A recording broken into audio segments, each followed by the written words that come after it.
let's be honest, people are having sex really quickly. So you're having sex with a stranger, and then you're like, why didn't it work out long term? Well, because you didn't know the person, you jumped into it. And So that's why.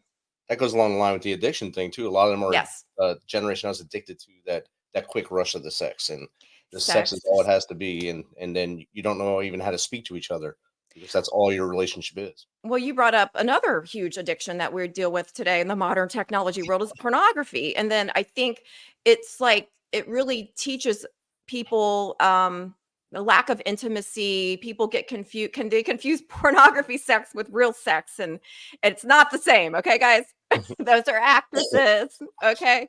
But anyway, it's just, and it really does upset relationships if somebody gets that addiction and they can't stop watching pornography.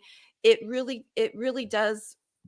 It can destroy a relationship. I mean, I've seen it happen so many times with pornography addiction, and what it does and the ideas it puts into people's head. And then it's like, you take things a step further and a step further, and next thing you know, somebody's, unfaithful, things Yep. like that. Just looking for that next rush, and you're not in Yes. anymore. You It's the dopamine hits. Yeah, it's addiction. It really is. and, and it can be. I mean, we talked about alcohol, we talked about sex, and it could be just about anything. It could be that rush that you're looking for.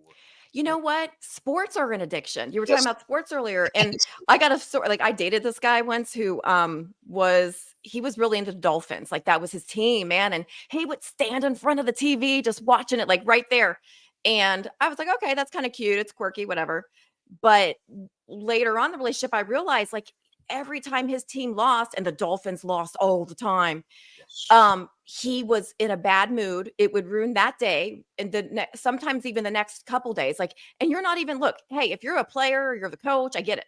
But you're not even playing the sport and you're letting it destroy your next 2 days. That's something to look at. That's a problem. That's an addiction. Shopping's an addiction. Like people go out because what are we doing? We're trying to fill a void. Well, I'm going to buy this next thing. This is going to change my life. And then, oh, okay, we had that dopamine hit. Now let's look for a new one. Shopping and spending money that you don't really have can really affect your family.